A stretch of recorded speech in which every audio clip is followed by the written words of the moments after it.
Joining me now with more are two top political analysts. Holly Gregory is a political anchor for Spectrum Bay News 9 in Tampa, Florida. Jason Fechner is a political anchor for Spectrum News 1 in Milwaukee, Wisconsin. And Jason, thousands of federal workers have been laid off. Even more have been furloughed. That includes a majority of the departments that are up on the screen right now, including the Environmental Protection Agency, the U.S. State Department. This week, the president of the nation's largest union of federal workers called the shutdown an avoidable crisis and really sided with Republicans in demanding an immediate reopening of the government and giving employees their back pay with no conditions or negotiations. In a statement, AFG's president writes, "There is no winning a government shutdown. They cost taxpayers billions, hurt small businesses, and erode confidence in government itself. A strong America requires a functioning government, one that pays its bills, honors its commitments, and treats its workforce with respect by paying them on time." So now, Jason, does the union's call for an end to the shutdown signal that the Democrats are likely to fold and vote to reopen without conditions? Errol, wonderful to see you, and it's a great question. And as you mentioned there, up until just a few days ago, this union that represents 600,000 federal workers across the country backed Democrats in their ongoing shutdown fight and then kind of turned the tables on them in this all. The union president, Everett Kelly, told Politico that he saw some federal workers who've been furloughed waiting in line for food donations, and for him, that was the last straw. He then called on Democrats to give up their ongoing fight to get the Affordable Care Act subsidies on the table and basically called on Democrats to support the Republicans' bare bones measure to simply get the government open and deal with any consequences from that after the fact. A lot of the union membership, though, rank and file members across the country and local union leaders have said that Kelly's call for this basically undermines Democrats' negotiating standpoints, and they're standing with Democrats. They're not standing with their union leader in this. Republicans, of course, have celebrated the about face out there, but once again, we'll have to wait and see how this moves going forward. Kelly claims that basically behind the scenes, his call for Democrats to drop this fight now has led to bipartisan negotiations behind the scenes. But once again, at least as of Friday night, those negotiations haven't gone anywhere. Democrats appear to be kind of putting this union endorsement of Republicans on the back burner, into the corner for right now as they continue on with their fight. Okay, so now, Holly, the open enrollment period for health insurance plans under the Affordable Care Act kicks off this weekend on November 1st. Most of the nearly 25 million Americans covered by the Affordable Care Act don't pay full price for insurance because of the income-based tax credits that lower the out-of-pocket payments. That's about to change. The enrollees are getting a first look at monthly premiums that are going to go up by an average of 26%, but in many cases will double or even triple. I wanted to point out that most of them live in states that President Trump won last year, including your state, Florida, which has the largest number of enrollees, 4.7 million. Why is it so much higher in Florida? Why is it so popular? And what is the level of concern about these rising health care costs? Yeah, these healthcare dollars are at the center of this government shutdown here. And the reason there are so many people in Florida is because Florida was one, first of all, of 10 states, 10 red states that did not expand Medicaid coverage under the ACA. So there's this gap that you make too much money to qualify for Medicaid. And there a lot of people here in this state are in a service sector. We're a tourism-based economy. So they don't make a lot of money to begin with, but they don't qualify for Medicaid. Their employers don't have insurance offered. And so ACA has been very popular here. And if those premiums really spike the way that we see that they're probably going to, that is a vulnerability for Republicans. And we already see early on in the governor's race here in our state, this becoming an affordability issue and being brought up.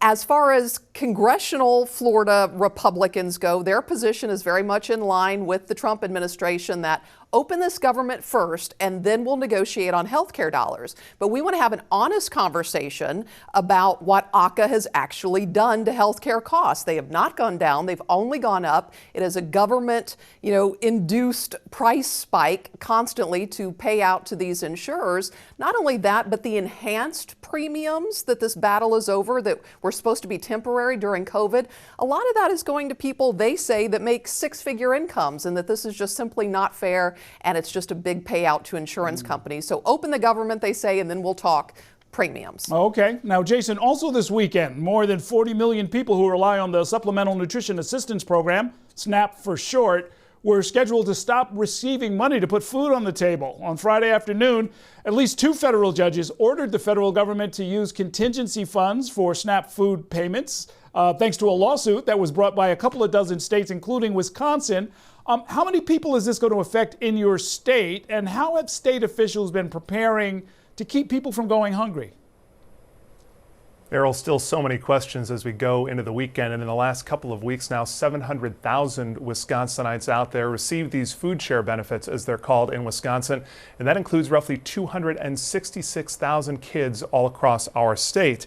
As for getting these community food drives up and running out there, that has been on both the state level and the city and county level. Here in Milwaukee County, the city of Milwaukee, they've got 15 different donation drives now set up and running as of Friday, regardless of those judges' decisions out there, to try to collect as much food as possible, to try to stock up these food banks, because the uncertainty could continue out there. And they say they're going to continue these big food drives until all of this is resolved and until these food share benefits begin to roll back in from the federal government. Those 15 sites are across the city of Milwaukee, a big one over at Fiserv Forum just across the street from us, where the Milwaukee Bucks play out there. And on the statewide level, of course, you mentioned the lawsuit that appears to be successful, at least going into Friday night from the governor's standpoint out there. But he's really rolling a lot of this in with the farmers as well out there. He's saying that the food share benefits impact our farmers, and our farmers are already negatively impacted by the ongoing tariff fights out there. And, so many soybean farmers out there have been waiting for any resolution as to what would happen with China this week and the tariffs out there, and how many of these soybeans would get exported out there. So he said this is all intertwined, and Republicans and Democrats really need to find some answers and find them fast. Okay, let's pause the conversation right there. We've got more to talk about with this government shutdown, and we'll do just that after a short break. Stay with us. Welcome back to The Big Deal and our focus on the impact of the government shutdown. I'm once again joined by a panel of Spectrum News political anchors. Holly Gregory joining us from Tampa, Florida. Jason Fechner in Milwaukee, Wisconsin. Holly, the Trump administration scrambled this week to find $5.3 billion to pay U.S. troops for the third week. Is that workaround legal? And how many more weeks can the administration keep it up? That is a good question. The administration says through November 15th, and today was payday for the troops. Our military members did get their paychecks as scheduled today, and it was all due to some creative accounting. Basically, the administration pulled from 3 different pots of money, some from the big, beautiful bill, some from Pentagon reserves, some from research and development. Now, some critics have argued that that's not legal because it goes against the Constitution's appropriations clause. However, I don't think you're going to hear a lot of political voices really echoing that, because it's just not good politics to say, no, wait, we don't want to pay our troops. So we'll see. Right now, they've got enough money to be paid through November 15th. And we have a lot of military bases here in Florida, so there was a lot of relief when they heard they would get those paychecks. And, hopefully this doesn't extend much further, because November 15th isn't too far off. Okay. Jason, the nonpartisan Congressional Budget Office estimates that the shutdown has already cost the nation $7 billion in economic output. And of course, economic performance is one of President Trump's core political promises. It's part of his brand. Will the risk of an economic slowdown maybe spur the White House to get negotiations with the Democrats going? Errol, and that's really the million-dollar question at this point now, so many days into this shutdown, is what, if anything, will get President Donald Trump and Republican leadership to negotiate with Democrats. Republican Speaker Mike Johnson has said that they want to negotiate with Democrats, but Democrats won't relent on the Affordable Care Act subsidies and getting those on the table, as Holly so eloquently summed up just a few minutes ago. To your question, though, about whether or not any sort of, economic downturn could potentially move things along, my short answer is I really don't know at this point. President Donald Trump, right or wrong, seems to be emboldened about the overall state of the country's economy right now. He talks so much about the tariffs and bringing trillions of dollars in for the economy out there. You talk about, hundreds of billions of dollars in these new economic deals that they talk about with different countries out there. Commerce Secretary Howard Lutnick, of course, talking about $550 billion coming in from Japan. So they seem to be very entrenched about the state of the economy overall. And to be quite honest, I don't know if, certain parts of the economy, whether or not there's a short-term downturn, if you will, for the time being, if that's enough to get President Donald Trump to relent, at least at this point. Yeah, that's a good point. In our economy, $7 billion is actually maybe not all that much money. Holly, on Tuesday, air traffic controllers missed their first paycheck. Absences have increased as a result. That in turn has disrupted dozens of airports around the country. I know especially near you at the Orlando International Airport. With the holiday travel season right around the corner, is this going to be a pressure point, I guess, for lawmakers to make sure we don't have a disaster around Thanksgiving?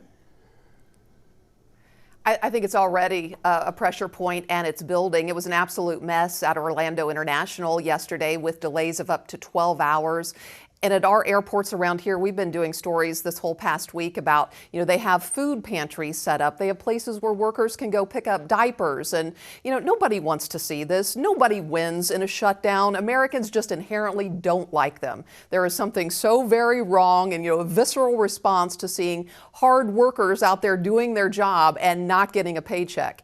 And now you're getting the downward pressure of that at the airports. And you've got the air traffic controllers coming out and saying, hey, pass this clean resolution. Let's get back to business. You have all the major airlines saying exactly the same thing. And if people start to, stand in line for hours and miss their flights, and it just gets worse and worse. Now we've got ground stops, happening around the country. That is going to put a lot of pressure. In fact, it was, seeing this sort of thing play out in the last shutdown that really applied the pressure to end it. So this could be part of the end game here if things only get worse. And they're certainly not going to get better unless the government gets open. Okay. Thank you very much, Holly. Thank you, Jason. Thank you for watching our YouTube channel. Let Spectrum News be your resource for balanced, in-depth political coverage, and click the subscribe button right here. You can also download our app or watch us on TV to learn more about the candidates, where they stand on the issues, and more. We'll see you then.